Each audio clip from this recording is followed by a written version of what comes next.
Hello and welcome. Okay, आज हम देखेंगे company and features of company. Okay, देखो कंपनी यानी कि कैसे स्टार्ट हुआ ना, थोड़ा सा हम देख लेते हैं। ओके, देखो पहले एक्चुअली क्या हो रहा था। एक्चुअली जो भी लोग थे वो अपना बिजनेस एक्चुअली कुछ पैसे लगा के स्टार्ट कर रहे थे, यानी कि छोटा बिजनेस एक्चुअली उसी टाइम हुआ करता था ना। तो जब धीरे धीरे डिमांड बढ़ते गया तो भी देखो बिजनेस का साइज भी एक्चुअली बढ़ते गया। तो उसी टाइम क्या हुआ, यानी कि एक लोग एक्चुअली यानी कि अकेले अपना बिजनेस को चलाना एक्चुअली मुश्किल हो गया। तो उसी टाइम क्या हुआ, दो या उससे ज़्यादा लोग एक्चुअली आके एक्चुअली एक साथ में बिजनेस करने लगे, जिसको हम एक्चुअली क्या बोले, पार्टनरशिप ना। तो यानी कि ऐसे होते होते पार्टनरशिप स्टार्ट हो गया सोल प्रोप्राइटरशिप से। सोल प्रोप्राइटरशिप मतलब जो एक पर्सन का बिजनेस था वो धीरे धीरे पार्टनरशिप में कन्वर्ट हो गया। तो देखो पार्टनरशिप भी एक्चुअली धीरे धीरे एक्चुअली बढ़ते गया। तो कुछ टाइम का बाद में एक्चुअली और भी एक्चुअली ज़्यादा एक्चुअली बिजनेस का ग्रोथ हो गया। तो उसी टाइम क्या हुआ, एक्चुअली बिजनेस को चलाने के लिए और भी बहुत ज़्यादा यानी कि पैसा चाहिए था, लोग चाहिए थे। तो इसलिए एक्चुअली डिमांड बना कंपनी के लिए, यानी कि वहाँ से एक्चुअली कंपनी का फॉर्मेशन स्टार्ट हुआ, जिसको हम क्या बोलते हैं, कंपनी बोलते हैं, या तो जॉइंट स्टॉक कंपनी बोलते हैं ना। तो ठीक है, देखो एक्चुअली जो कंपनी है ना, कंपनी का काम एक्चुअली एक एक्ट का हिसाब से एक्चुअली चलता है 2013।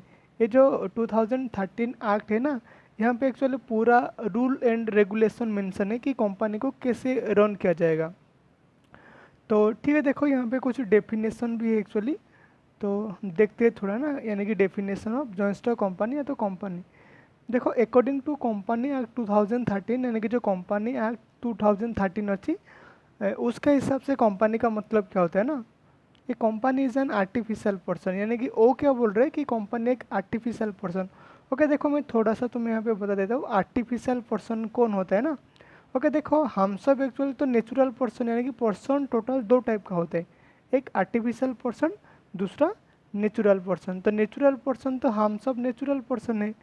तो आर्टिफिशियल पर्सन कौन होते हैं, कानून जिसको एक पर्सन मानते हैं और उसको कुछ अधिकार भी देता है ना, जैसे कि वो अपना प्रॉपर्टी खरीद सकता है, अपना नाम पे बैंक अकाउंट रख सकता है, डील कर सकता है, मतलब कॉन्ट्रैक्ट कर सकता है ना, ऐसे कर सकता है, यानी कि कानून उसको कुछ अधिकार देते हैं। यानी कि ऐसे पर्सन जिसको कानून बने और उसको कुछ अधिकार दिया, जैसे कि नॉर्मल पर्सन होते उसका जैसे कुछ अधिकार मिल गया उसको ना। तो ठीक है, तो क्या बोल रहे company act 2013, A company is an artificial person, यानी कि कंपनी कैसा person, artificial person created by law, जिसको कानून के द्वारा बनाया गया। तो आर्टिफिशियल पर्सन और कानून के द्वारा बनाया गया। हैविंग सेपरेट एंटिटी, उसका एक्चुअली सेपरेट एंटिटी होता है, उसका एक्चुअली खुद का आइडेंटिटी होता है एक ना। वो किसके ऊपर में डिपेंड नहीं करता, अपना नाम पे, यानी कि अपना नाम पे प्रॉपर्टी रख सकता है, यानी कि उसका एक्चुअली एक आइडेंटिटी होता है, सेपरेट एंटिटी। एक्चुअली एंटिटी का मतलब आइडेंटिटी, यानी कि उसका एक सेपरेट, यानी कि उसका परिचय, यानी कि सेपरेट होता है ना एक्चुअली एक। परपेचुअल सक्सेशन का मतलब क्या, नेवर एंडिंग, यानी कि कंपनी को भी रुकेगा नहीं। जैसे कि सोल प्रोप्राइटरशिप में क्या होता है, जब मालिक का कुछ प्रॉब्लम हो जाता है, या तो डेथ या तो बाकी कुछ प्रॉब्लम होता है, उसी टाइम कंपनी सॉरी उसका बिजनेस क्या होता है, बंद हो जाता है ना। लेकिन यहाँ पे देखो, यहाँ पे जो कंपनी है ना, कंपनी एक्चुअली परपेचुअल सक्सेशन, यानी कि कभी रुकेगा नहीं। कब तक नहीं रुकेगा, जब तक कंपनी में एक्चुअली वाइंडिंग अप नहीं आ जाता, यानी कि प्रॉब्लम नहीं आ जाता, तब तक एक्चुअली चलते जाएगा। एंड ए कॉमन सील, और कंपनी के पास में और क्या होता है, कॉमन सील होता है ना। ओके, देखो नेचुरल पर्सन तो साइन कर सकते हैं ना, लेकिन कंपनी तो एक आर्टिफिशियल पर्सन हो गया, वो साइन नहीं कर सकते हैं। इसीलिए कानून उसको क्या देता है, सिग्नेचर के लिए एक्चुअली कॉमन सील प्रोवाइड करता है ना, उसका सील में एक्चुअली यहाँ पे वैलिड होता है ना कानून के हिसाब से। तो ठीक है, थोड़ा सा हम देख लेते हैं। तो कंपनी एक आर्टिफिशियल पर्सन है जिसको कानून के द्वारा बनाया गया, उसका एक सेपरेट एंटिटी होता है, परपेचुअल सक्सेशन भी होता है, कॉमन सील भी एक होता है ना। तो ऐसे टाइप का जो एंटिटी होता है, बिजनेस होता है, उसको हम क्या बोलते हैं, कंपनी बोलते हैं। ठीक है, देखो बाकी यहाँ पे एक्चुअली और एक डेफिनेशन है, according to section 2 sub section 20 company 2013 के हिसाब से, a company means a company formed and registered under the Company Act or existing company। तो यहाँ पे क्या बोल रहे हैं कि कंपनी हम किसको मानेंगे, यानी कि जो भी बिजनेस एक्चुअली रजिस्टर हुआ होगा कंपनी एक्ट 2013 या उससे पहले जो एक्ट था 1956, यानी कि कंपनी एक्ट में जो भी बिजनेस रजिस्टर्ड हुआ होगा उसको हम क्या बोल देंगे, कंपनी बोलेंगे। लेकिन देखो सिंपली बोलेंगे तो कंपनी क्या होता है, कंपनी एक बिजनेस होता है जहाँ पे कुछ लोग यानी कि साथ में आके पैसा लगाते हैं और जो भी पैसा यानी कि आता है प्रॉफिट होता है उसको क्या करते हैं, डिस्ट्रीब्यूट करते हैं ना। इससे जो टाइप का ऑर्गेनाइजेशन होता है ना या तो जो बिजनेस होता है उसको हम क्या बोलते हैं, कंपनी बोलते हैं। ठीक है, हम आगे देखते हैं फीचर्स ऑफ द कंपनी या तो features of joint stock company. Okay देखो, यानी कि यहाँ पे जो following are the features of joint stock company, यानी कि जो भी यानी कि फीचर्स है उसको दिया गया। तो जो पहला फीचर्स है क्या है, artificial person created by law. Okay देखो कंपनी को यहाँ पे बोल रहे पहला फीचर्स कि आर्टिफिशियल पर्सन है ना। ओके ठीक है, देखो आर्टिफिशियल तो मैं तुम्हें बता चुका हूँ, आर्टिफिशियल किसको बोलते हैं, जिसको कानून के द्वारा बनाया गया और उसका पास में कुछ अधिकार भी है ना। देखो ये कंपनी को देखो कानून के द्वारा बनाया गया इसीलिए उसको बोला जाता है आर्टिफिशियल पर्सन। ये क्या कर सकता है, इट कैन एक्वायर एसेट, ए अपने नाम पे एसेट खरीद सकता है, बैंक से लोन ले सकता है और साइन भी कर सकता है जितना भी कॉन्ट्रैक्ट होता है ना। इसके बाद में बोल रहे हैं और क्या कर सकते हैं, फाइल कर सकते हैं केस, कोई उसको यानी कि चीट करेगा तो केस भी फाइल कर सकते हैं और दूसरा पर्सन भी इसको यानी कि केस कर सकते हैं इसका नाम पे, कंपनी का नाम पे। तो यानी कि देखो नॉर्मल जैसे एक पर्सन का पास में जैसे एसेट खरीद सकता है, लोन ले सकता है, कॉन्ट्रैक्ट भी कर सकता है, केस भी कर सकता है, यानी कि नॉर्मल पर्सन के जैसे ही एक्चुअली कंपनी का पास में सब राइट है। इसीलिए हम क्या बोलते हैं, कंपनी को एक्चुअली ये सारा काम नॉर्मल पर्सन जैसे कर रहे हैं इसीलिए उसको हम क्या बोलते हैं, एक आर्टिफिशियल पर्सन माना जाता है ना। तो ये हो गया artificial person created by law, जो कि था पहला फीचर्स ना। तो ठीक है, देखो second features separate legal entity. Okay देखो कंपनी के पास में एक सेपरेट एंटिटी होता है, यानी कि उसका खुद का एक्चुअली कानून उसको एक्चुअली परिचय देता है ना, एक आइडेंटिटी दे देता है, तो सेपरेट होता है ना वो। देखो कंपनी में जो भी पैसा डालते हैं उनको हम क्या बोलते हैं, शेयर होल्डर बोलते हैं ना। तो देखो यहाँ पे जो लिखा गया, the identity of the company is separate from the share holder. Okay देखो शेयर होल्डर कौन होते हैं, जो कंपनी में पैसा लगाते हैं। तो यहाँ पे बोल रहे हैं कि शेयर होल्डर अलग होते हैं और कंपनी का यानी कि आइडेंटिटी अलग होता है, यानी कि इंडिपेंडेंट होता है। सिंपली बताएंगे तो कंपनी एक्चुअली खुद एक्चुअली इंडिपेंडेंट एंटिटी है ना।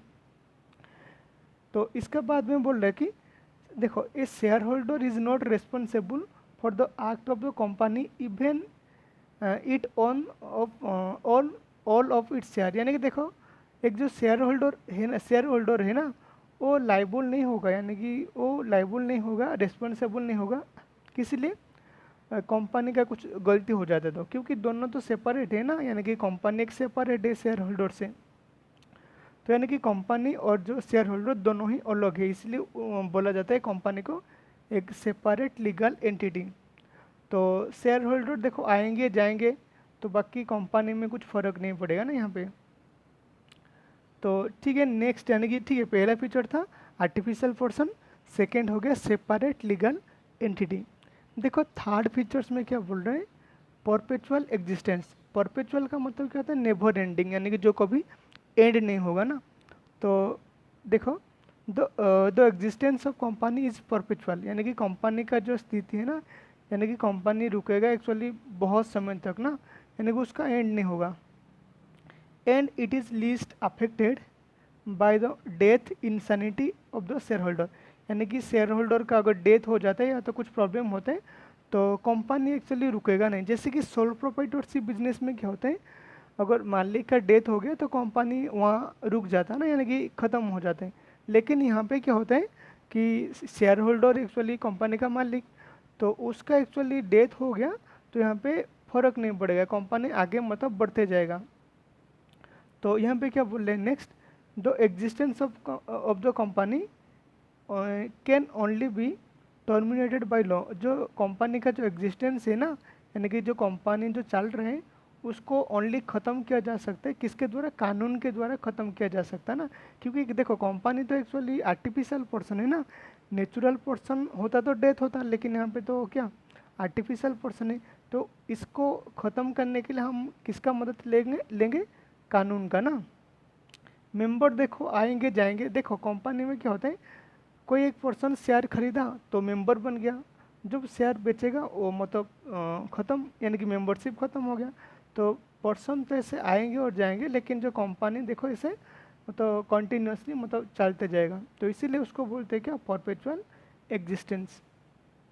देखो नेक्स्ट फीचर्स, लिमिटेड लाइबिलिटी, यानी कि जो यहाँ पे जो लाइबिलिटी होता है ना, लाइबिलिटी कैसा होता है, लिमिटेड, किसका, मेंबर का ना। तो ठीक है, देखो जो लाइबिलिटी होता है किसका, शेयर होल्डर का कंपनी में, वो लिमिटेड होता है। It is limited to the extent of unpaid amount of the share held by the share holder. Okay, देखो इसका मतलब मैं थोड़ा सा तुम्हें बता देता हूँ। जैसे कि कोई पर्सन है, सपोज एक्चुअली शेयर खरीदा 100 रुपये का ना, तो सपोज 100 रुपये से एक्चुअली कंपनी को 70 रुपीज़ दे चुका है। तो बाकी देखो प्रॉब्लम होगा, या तो कंपनी अगर डूब जाएगा तो जो 100 रुपये का शेयर जो लिया था वो बाकी कितना पैसा देगा, 30 रुपीज़, यानी कि जितना पैसा नहीं दिया है ना उतना ही देगा, क्योंकि उसका जो लाइबिलिटी यहाँ पे 100 यानी कि लिमिट हो गया, यानी कि जितना का शेयर ले रहे उतना ही लाइबिलिटी, उससे ज़्यादा नहीं। यानी कि यहाँ पे सिंपली बोलेंगे तो अगर कोई 100 रुपये का शेयर खरीद रहे हैं तो उसका लाइबिलिटी लिमिट 100 है ना, तो 100 से उसको ज़्यादा नहीं देना है। तो सिंपली यहाँ पे समझ में आ रहा है कि लाइबिलिटी क्या है, लिमिटेड है, कि 100 तक लिमिटेड है। तो बाकी 100 से एक्चुअली 100 दे चुके हैं, तो बाकी कुछ देना नहीं पड़ेगा अगर कंपनी डूब गया तो। लेकिन कुछ बाकी है तो बाकी उतना ही देंगे, उससे ज़्यादा पैसा पेमेंट नहीं करना पड़ेगा। तो इसीलिए कंपनी का जो लाइबिलिटी होता है, मेंबर का लाइबिलिटी होता है, उसको क्या बोलते हैं, लिमिटेड। कहाँ तो, यानी कि जितना का हम शेयर ले रहे हैं या तो जितना का अनपेड है ना, उतना तक ही हम पेमेंट करेंगे। तो ठीक है, इसीलिए बोला जाता है क्या, लाइबिलिटी लिमिटेड है ना कंपनी का जो मेंबर। नेक्स्ट देखो, नेक्स्ट यहाँ पे बोल रहे ट्रांसफ़र ऑफ शेयर। देखो कंपनी का और एक फीचर्स है कि ट्रांसफ़र ऑफ शेयर, यानी कि एक पर्सन यानी कि एक मेंबर अपना शेयर को दूसरा पर्सन को क्या कर सकता है, ट्रांसफ़र कर सकते हैं।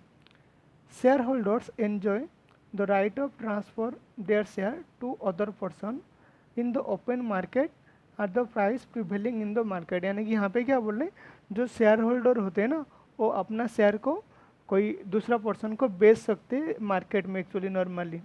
तो यानी कि सिंपली जिसको मेंबर बनना होगा वो शेयर खरीद लेगा, और जिसको जाना होगा सिंपली बेच के जा सकता है ना, तो एक फ़ायदा भी है। तो ठीक है, क्या हो गया, ट्रांसफ़र ऑफ शेयर। देखो नेक्स्ट फीचर्स क्या है, कॉमन सील। ओके, देखो हम सबको तो पता है कि कंपनी एक्चुअली आर्टिफिशियल पर्सन है जो कि साइन नहीं कर सकता ना। देखो company can not sign the document as a natural person can do. जैसे कि एक नेचुरल पर्सन साइन कर सकता है ना, कंपनी ऐसे साइन नहीं कर सकता है। सो in order to provide the legal arm to the company and enable it to sign the document, the common seal is provided। तो देखो यानी कि देखो कंपनी तो नेचुरल पर्सन है नहीं, आर्टिफिशियल पर्सन है, खुद साइन नहीं कर सकता, इसीलिए उसको यानी कि हेल्प करने के लिए, यानी कि साइन करने के लिए, तो हम क्या लो कानून उसको यानी कि उसको क्या दें, एक कॉमन सील, जो कि वो मतलब साइन का मतलब पर्पज़ में यूज होगा ना, यानी कि उसको यूज मतलब किया जाएगा साइन के लिए। तो ठीक है, हो गया कॉमन सील। तो कॉमन सील क्यों एक्चुअली दिया गया, क्योंकि वो साइन नहीं कर सकता ना, आर्टिफिशियल पर्सन है। ओके, देखो next features, maintenance of books of account. Okay, देखो कंपनी टाइप का बिजनेस में क्या होता है, जो अकाउंट एक्चुअली मैंडेटरी हो जाता है ना, यानी कि कंपनी में अगर तुम कंपनी बिजनेस कर रहे हो तो यानी कि तुम्हें अकाउंट तो रखना ही पड़ेगा, अकाउंट तो कंपलसरी है। The company is required to prepare final account as prescribed by company act 2013। Okay, देखो यहाँ पे क्या बोल रहे हैं, ये कंपनी को तो मतलब बनाना ही पड़ेगा फाइनल अकाउंट, किसके हिसाब से, जो कंपनी एक्ट है ना उसके हिसाब से एक्चुअली अकाउंट बनाना पड़ेगा।